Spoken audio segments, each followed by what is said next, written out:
Imagine fighting in a bloody war for 50 years. Everyone called this man the Undying Shield because he saved humanity from being destroyed. But his reward? He died alone on a pile of bodies betrayed by the very leaders he protected. As he died, he made a final promise to himself. If I am born again, I will do absolutely nothing. I will be the laziest person in the world. When he opens his eyes, he is in a huge, beautiful bedroom. He is reborn into the Vance family, a famous family of holy knights known for producing the best swordsmen in the empire. This is bad news for a guy who just wants to relax. But our main character, now named Rio Vance, refuses to change his plan. By the time he turns 15, Rio is a master at being lazy. While the other noble kids train hard every day in the hot sun, Rio is usually sleeping under a big tree, snoring and drooling in the grass. To his strict father and the public, Rio is a total failure. He fakes stomach aches to skip sword practice. He pretends to trip over his own feet during drills. People call him the trash of the Vance family. But Rio loves it. If people think he is useless, they don't expect anything from him. He can just eat good food and sleep all day. The only people he cares about are his kind, sick mother, Duchess Linnea, who loves him no matter what, and Ben, a loyal old butler who always sneaks him extra snacks. Rio loves this quiet life and wants to protect it. But his peace does not last. One afternoon, while Rio is napping in the garden, the air suddenly gets freezing cold. The birds stop singing. A terrifying, heavy energy fills the area, so strong that the grass starts to die. Rio does not move, but under his closed eyelids his eyes change.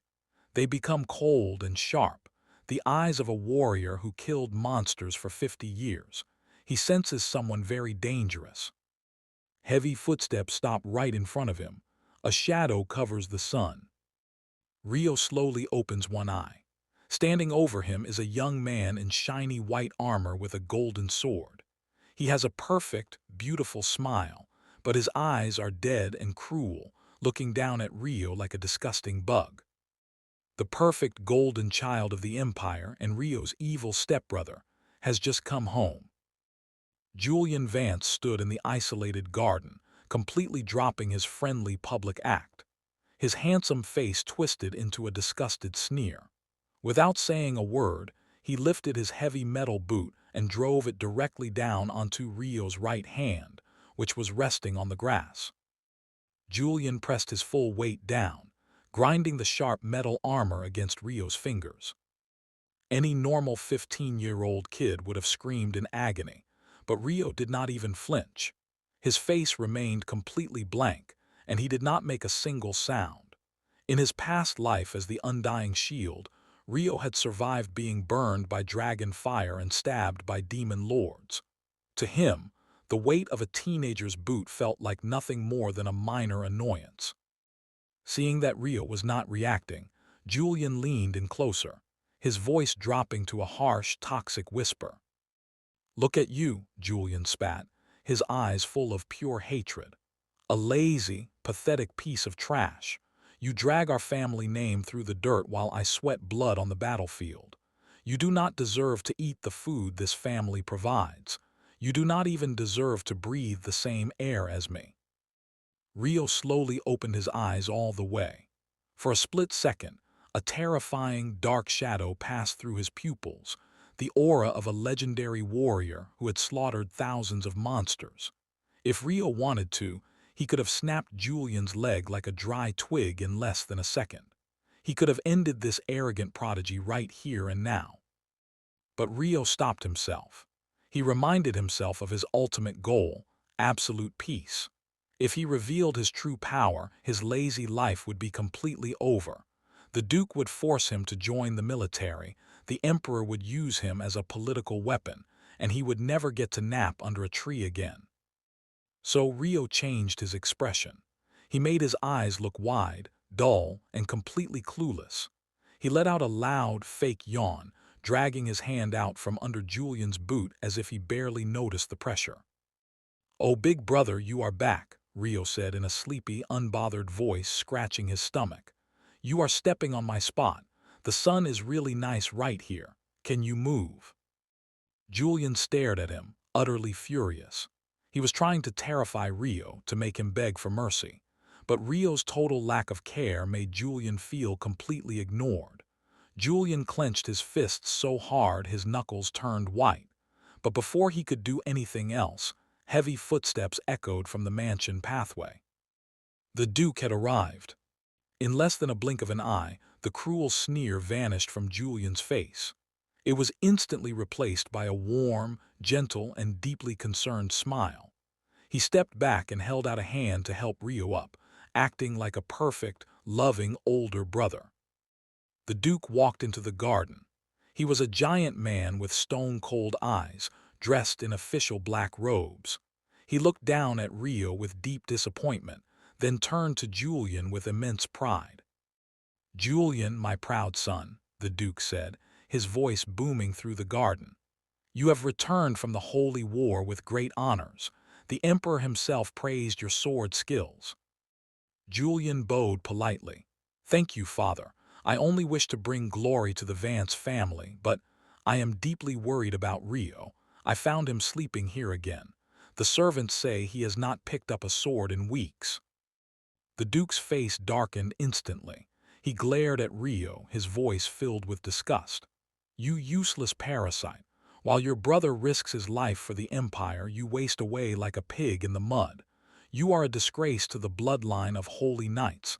Get out of my sight."